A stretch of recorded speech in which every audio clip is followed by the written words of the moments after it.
Bismillahirrahmanirrahim. Assalamualaikum warahmatullahi wabarakatuh. Halo, perkenalkan nama saya Fitriana Firahainingsih dengan NIM akhir 024 dari kelas A. Dari Fakultas Farmasi Universitas Jenderal Ahmad Yani angkatan 2024.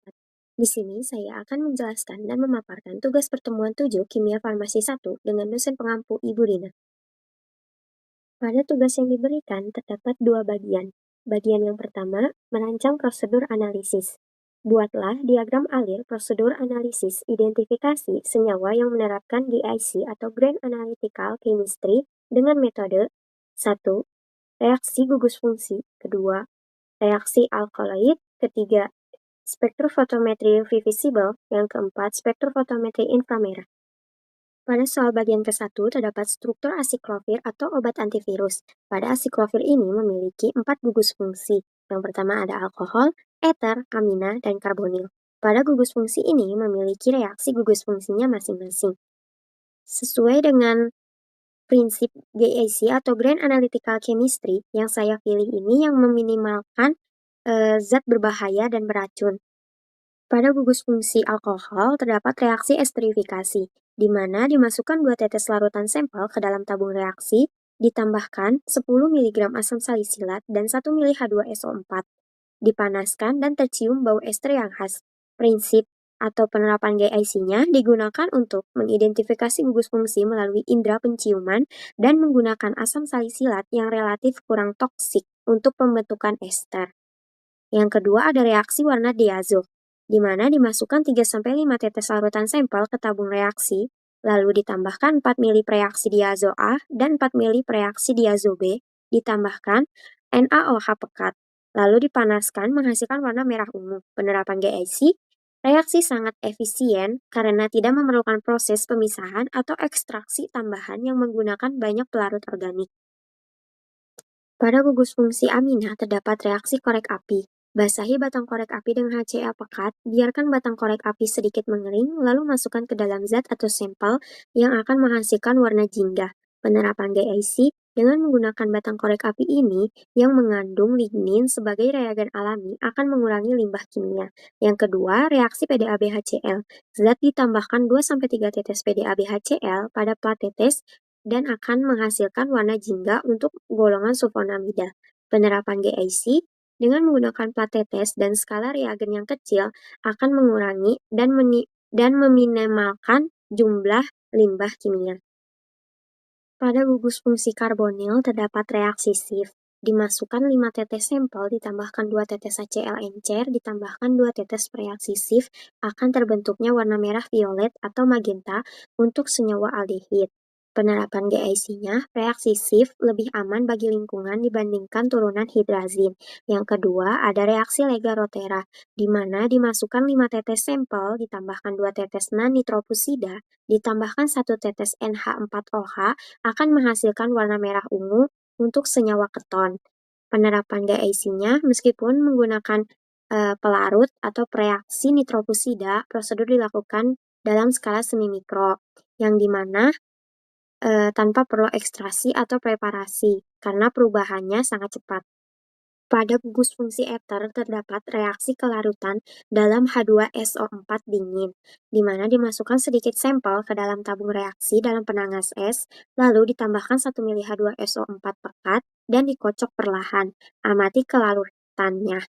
Larutan akan jernih. Penerapan GIC, walaupun menggunakan asam sulfat, dalam jumlah minimal, tetapi tidak akan menghasilkan produk samping yang berbahaya. Reaksi alkaloid. Asiklovir mengandung cincin purin yang heterosiklik nitrogen. Asiklovir akan memberikan hasil positif pada beberapa reaksi alkaloid atau basa nitrogen. Untuk prosedurnya, timbang kurang lebih 10 mg sampel, larutan dalam 2 ml HCl 0,5 N. Bagi larutan ke dalam 3 tabung reaksi. Pada tabung pertama, uji Mayer. Tambahkan 2-3 tetes reaksi Mayer, amati terbentuknya endapan putih atau kekuningan. Pada tabung kedua, uji Dragendorf. Tambahkan 2-3 tetes reaksi Dragendorf, amati terbentuknya endapan jingga hingga merah bata. Tabung ketiga, uji Buchard-Dot. Tambahkan 2-3 tetes reaksi Buchard-Dot, amati terbentuknya endapan coklat hingga hitam. Penerapan GIC menggunakan HCl konsentrasi rendah 0,5 N dibandingkan H2SO4 pekat untuk menimbulkan sifat korosif dan bahaya limbah kimia. Spektrofotometri UV visible prinsipnya memanfaatkan adanya ikatan rangkap terkonjugasi pada inti purin yang mampu menyerap radiasi pada panjang gelombang ultraviolet. Terdapat pembuatan larutan stok, pembuatan larutan uji, penentuan panjang gelombang maksimum atau Vmax, pengukuran ukur absorbansi sampel, yang terakhir ada verifikasi. Penerapan GIC-nya, kita menggunakan HCl encer atau Aquades sebagai pelarut utama dibandingkan dengan metanol atau kloroform. Spektrofotometri inframerah. Pertama, ada persiapan sampel atau teknik pelet KBR, yang kedua ada pembuatan pelet, yang ketiga ada pengukuran, dan yang keempat ada interpretasi data. Di mana interpretasi data ini terdiri dari bilangan gelombang, gugus fungsi, dan kekuatan yang tercantum pada halaman ini. Penerapan GIC, metode IR, dan pelet KBR atau teknik ATR tidak menggunakan pelarut organik sama sekali, sehingga tidak menghasilkan limbah cair yang berbahaya.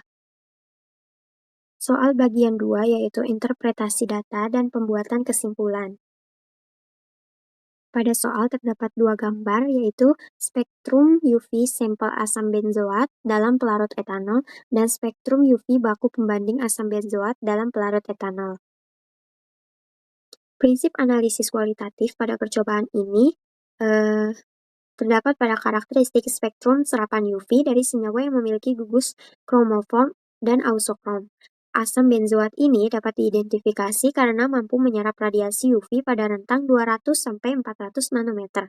Penyerapan ini disebabkan oleh adanya gugus kromofor, yaitu ikatan rangkap terkonjugasi pada cincin benzena dan gugus karbonil. Yang kedua, adanya gugus ausokrom, adanya gugus OH yang terikat pada kromoform yang menyebabkan efek batok kromik. Berdasarkan gambar, sampel menunjukkan serapan maksimum pada 230,00 nanometer yang identik dengan baku pembanding yaitu 230 nanometer. Hal ini mencerminkan transisi pi ke pi bintang dari sistem konjugasi benzena. Yang kedua, adanya sampel menunjukkan serapan 273,80 nanometer, sangat mendekati baku pembanding 274 nanometer mencerminkan transisi pi ke pi bintang dari gugus fungsi karboksil. Selain itu, dari bentuk kurva sampel memiliki pola yang sama persis dengan standar baku pembanding. Adanya substituen CaOH pada cincin benzena yang menyebabkan efek batok keramik. Jadi, kesimpulannya, secara kualitatif, sampel baku tersebut identik dengan asam benzoat. Bahan baku dinyatakan memenuhi syarat kualitatif.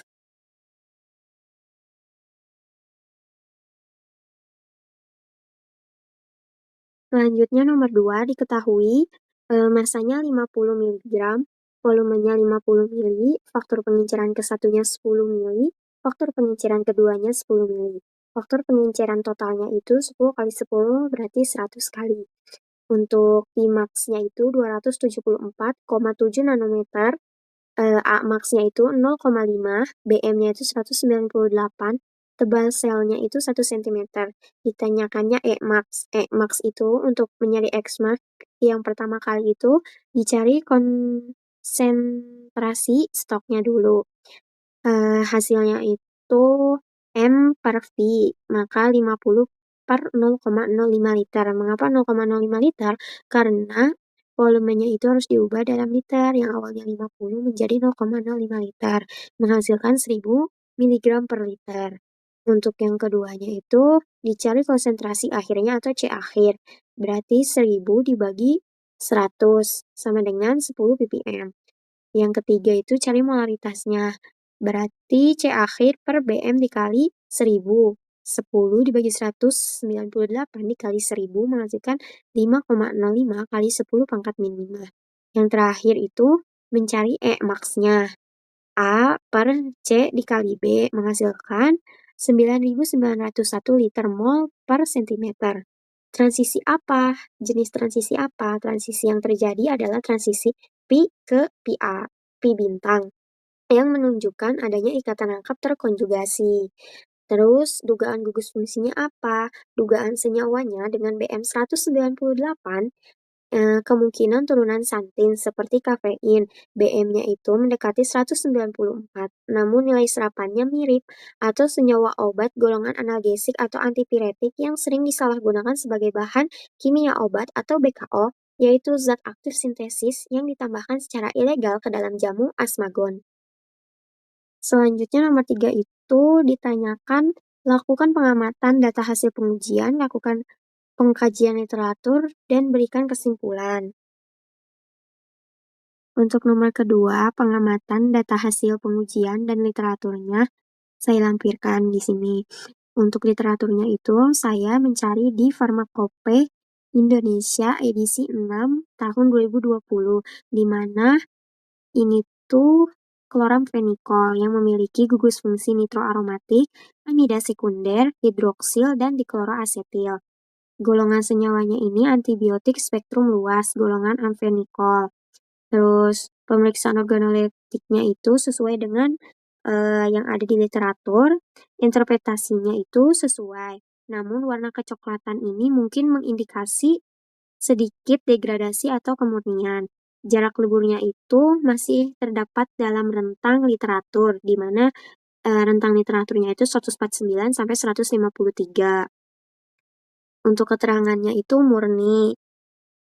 Uji kelarutannya itu, prediksi gugusnya itu berdasarkan struktur, adanya gugus OH memberikan sifat polar.